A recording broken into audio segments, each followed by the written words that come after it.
और यदि आप प्रश्न पूछेंगे, चाहे हेल्पलाइन के विषय में, महिला सम्मान प्रकोष्ठ के विषय में, महिलाओं बच्चों के अपराध के विषय में, या किसी और अन्य प्रकार से मिशन शक्ति के विषय में, और या जो चीज़ें मैं बता रहा था, तो अच्छा लगेगा, आपको कुछ ग्रहण हुआ है। मैं अच्छा उसी को मानता हूँ कि यदि आप अपने आप को जीरो मानेंगे और आगे बढ़ने का प्रयास करेंगे। जिसने हाथ उठाया है उसका सम्मान है, बताइए नाम अपना बताएंगे और प्रश्न करेंगे।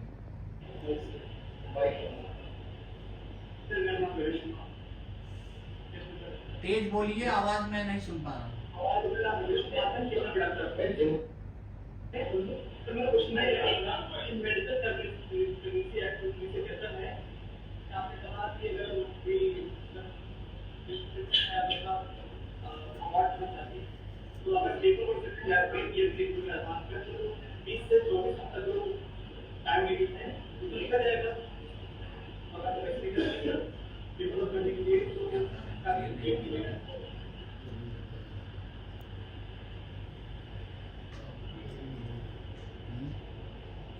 क्या आप बोले? अब मैं समझ नहीं पाया, आप ये जरूर बोल रहे थे।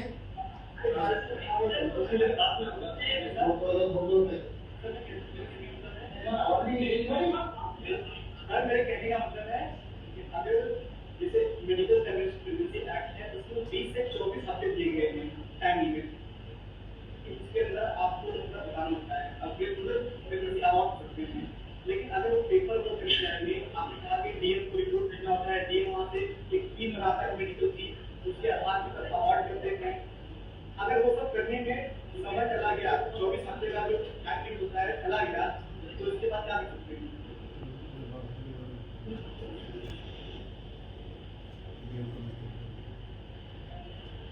मैंने आपको लगभग 60% सुन लिया है,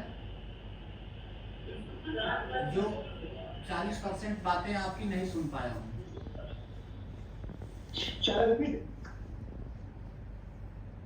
सर मेरे कहने का मतलब है मेडिकल टर्मिनेशन प्रेगनेंसी एक्ट 1971 के तहत 20 से 24 हफ्ता टाइम लिमिट होता है, उसके अंदर आप अवार्ड कर सकते हो। अगर आप डीएम को रिपोर्ट भेजने जाओ और वो डॉक्टर की टीम गठित करे और उसके आधार पे आप अवार्ड करने जाओ तो टाइम निकल जाएगा 24 हफ्ते वाला। उसके बाद तो क्या कर सकते हैं? उसके बाद आगे का पुलिस की कार्रवाई होती है तो कुछ और।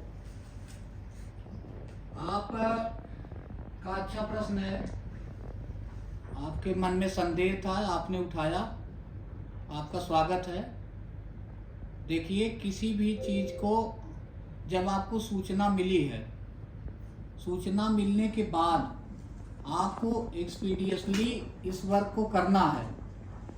24 हफ्ते हो गया है या 20 सप्ताह ही है, ये कमेटी डिसाइड करेगी। कमेटी पहले से सृजित रहती है, न कि आपकी केवल इंडिविजुअल रिपोर्ट पर जब आप भेजोगे तब बनेगी। ये सब चीज़ें पहले से डिस्ट्रिक्ट लेवल पर डिसाइड है। आपकी रिपोर्ट जाएगी, हो सकता है आपके बगल के थानों और चार और थानों में पहले भेजा हो। ऐसे काम होते रहते हैं। इस तरह की विवेचनाओं में इन सब चीज़ों का समायोजन होता रहता है। पूर्व में ही सृजित रहती है कमेटी। जैसे आपकी रिपोर्ट जाएगी वो तुरंत परीक्षण करेंगे। सबका अपना अलग अलग अभिमत होता है, इसीलिए वो कंप्राइज की जाती है किसका क्या रोल होगा, डॉक्टर का क्या रोल होगा, और अदर जो मजिस्ट्रेट होंगे उसमें वो क्या सहमत देंगे, पुलिस डिपार्टमेंट क्या डॉक्यूमेंट परीक्षण के लिए प्रस्तुत करेगा, अभियोजन पक्ष में अभियोजन अधिकारी कोई होंगे वो क्या करेंगे, इस पर क्या प्रभाव पड़ेगा। इसमें आपको टेंशन लेने की आवश्यकता नहीं है, बल्कि आपको केवल क्या है, टाइमली रिपोर्ट सेंड करना है। कानूनी पचड़े में आपको ना पढ़ करके वो जो टीम होगी वो डिसाइड करेगी किसका कितना दिन हो गया है। उसकी जो रिपोर्ट होगी वो आपके लिए इम्पोर्टेंट होगी, आप परेशान इसके लिए ना होइए। करते समय यह सुनिश्चित किया जाना चाहिए कि जो तथ्य है प्रत्यक्ष या अप्रत्यक्ष रूप से महत्वपूर्ण साक्ष्य प्रकट करते हों, उसको ध्यान में रखा जाना चाहिए। और एफआईआर इलेक्ट्रॉनिक रूप से यह दर्ज किया गया है तो उसके कड़ियों और साधनों को जोड़ा जाना चाहिए, जैसा कि 65B हमने कहा था साक्ष्य अधिनियम में, और 63B एनएस में और साक्ष्य बीएसए में सम्मिलित किया गया है। इसको आवश्यक है, इसको संग्रहित कर लिया जाना चाहिए कि क्या वस्तु थी जिसके कारण यह अपराध घटित हुआ है। 0 FIR उसके मामलों में मूल अभिलेख संग्रहित कर लिया गया है या नहीं। FIR में देरी का विवरण आपको मेंशन करना चाहिए। इस मामलों में भी क्या कृत्रिम स्रोत है और सीसीटीवी फुटेज और इन सब का, इनमें भी ध्यान रखना पड़ेगा आपको। और जो आई विटनेसेज हैं, जो क्लू देने वाले हैं, इन सबको हमें समाहित किया जाना चाहिए। एक्चुअली होता क्या है कि जैसे हम जो एक पैटर्न अपना लिए हैं पुलिस में, अभी आपको 3rd डिग्री कितने लोग जानते हैं? हाथ उठाइए। 3rd डिग्री पुलिस की लगभग सभी लोग जानते होंगे, कुछ लोग हाथ नहीं उठा रहे हैं, लेकिन पुलिस की 3rd डिग्री सभी को मालूम है। 2nd डिग्री कितने लोग जानते हैं?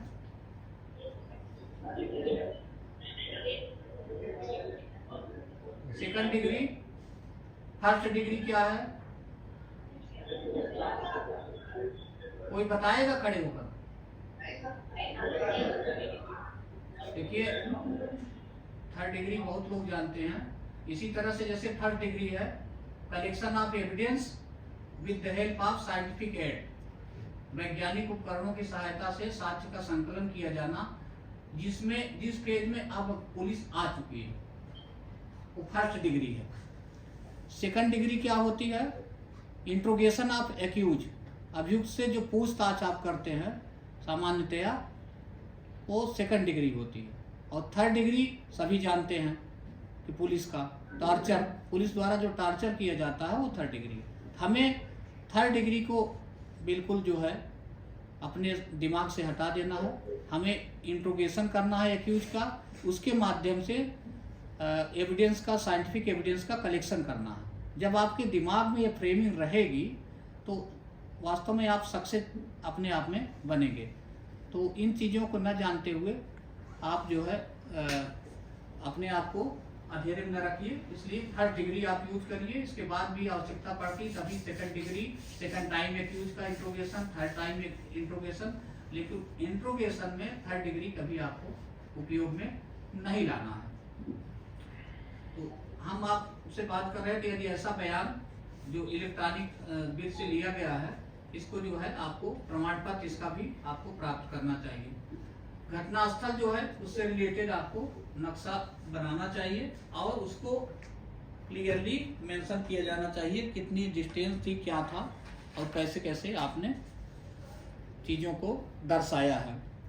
यदि इससे संबंधित कोई स्थान हो, घटनास्थल पर कोई वस्तु पाई गई हो, तो उसकी भी फर्द आपको बनाना चाहिए। फर्द से मतलब होता है कि एक रिकवरी मेमो बनाएंगे, उस वस्तु को आप जो लेते हैं वो लिखेंगे कि मैं such and such sub inspector इन लोगों के साथ, इन साथियों के साथ उपस्थित आया और ये चीज़ें हमको ऐसे इस अभियोग की विवेचना में इससे मिली, उसको जो है आप बनाएंगे, उसको हस्ताक्षर सभी का अपने समक्ष आप कराएंगे। यदि आवश्यकता हुई तो उसको जैसा कि सील करेंगे और सब चीज़ें नमूना बनाएंगे और सब चीज़ें हैं ही पहले से आपको जानकारी होगी।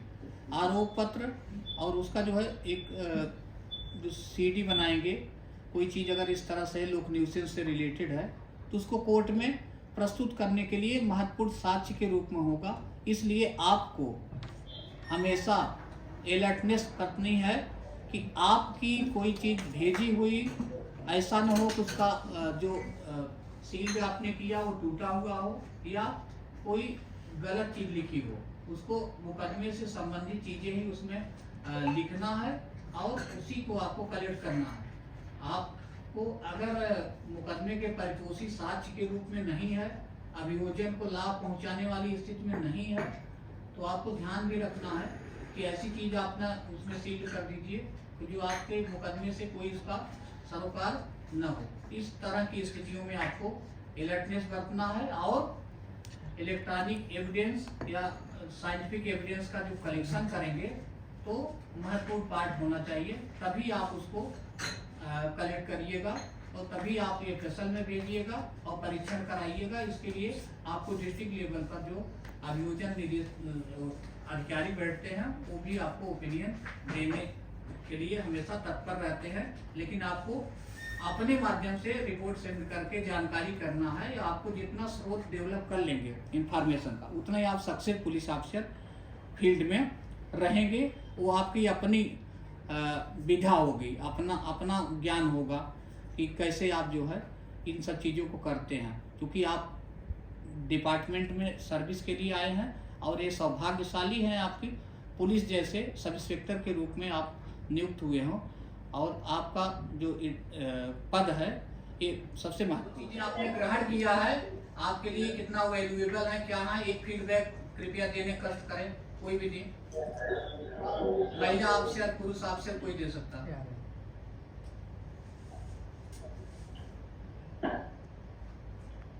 आइए बिल्कुल। जय हिंद श्रीमान।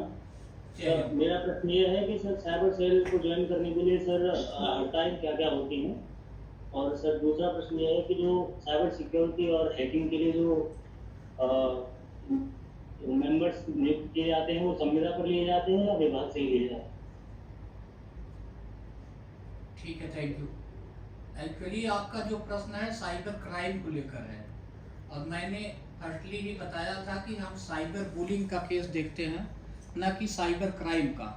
तो साइबर क्राइम का केस जो देखते हैं उसका डीजीपी हेडक्वार्टर से एडीजी सर देखते हैं, उनकी जब टीम आपको ट्रेनिंग देगी तब आपको बताएगी। हमारे यहाँ जो साइबर सेल है वो केवल साइबर बुलिंग, महिलाओं और बच्चियों के सोशल मीडिया प्लेटफार्म पर या कोई इस तरह की जो बताया कंटेंट डालता है, फोटो मार्क करता है या आईडी हैक करता है, उसकी हम बात करते हैं। इसमें आप भी आ सकते हो। सब इंस्पेक्टर जो सिविल पुलिस में होता है, तो सिविल पुलिस की जितनी विंग्स हैं वहाँ जाने के लिए उसको अलग से कोई प्रमाण पत्र उसकी ज़रूरत नहीं होती है, बल्कि आपकी 1 साल की ट्रेनिंग होती है। इसी ट्रेनिंग में बहुत सारी चीज़ें करा दी जाती हैं। जब आप इस शाखा में नियुक्त होंगे तो यहाँ का वर्क आपका ओरिएंटेशन होगा, वो आप सीख जाएंगे। आपको अलग से कोई एप्लीकेशन देने के, अलग से कोई आपका क्वालिफिकेशन का आवश्यकता नहीं है।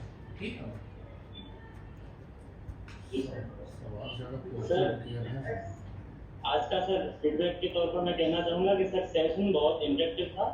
1090 के बारे में हमने बस इतना सुना कि वुमेन हेल्पलाइन है, पर आज के इंटरेक्शन में बहुत ज़्यादा डीप हम एक्सप्लोर किए चीज़ों को, पूरा एक्सप्लेन करके महिलाओं के लिए क्या क्या किया जा रहा है, बालकों के लिए क्या क्या किया जा रहा है, और किन शहरों के जैसे सर जो 17 शहर यूपी में बनाए जा रहे हैं, 8 शहर भारत में स्मार्ट सिटी बनाए जा रहे हैं, वो सर बहुत इंटरेक्टिव सेशन रहा। Thank you so much. क्या नाम है आपका? सर मनीष शर्मा। जी मनीष जी, बहुत बहुत धन्यवाद आप सभी लोगों को। और पुनः एक बार हम आपके मेरठ पुलिस प्रशिक्षण विद्यालय को धन्यवाद ज्ञापित करते हैं कि आप लोगों ने हमको, हमारे संगठन को यहाँ पर ट्रेनिंग के लिए अवसर दिया। और ये मैं आशा ही नहीं बल्कि हमें पूर्ण विश्वास है कि आप सभी लोग जाएंगे फील्ड में, अच्छे पुलिस ऑफिसर के रूप में कार्य करेंगे तथा हमारे द्वारा बताए गए महत्वपूर्ण बिंदुओं को वहाँ पर लागू करने का प्रयास करेंगे, जिससे हम महिलाओं बच्चियों के लिए ज़्यादा सुलभ होंगे। Thank you so much. जय हिंद।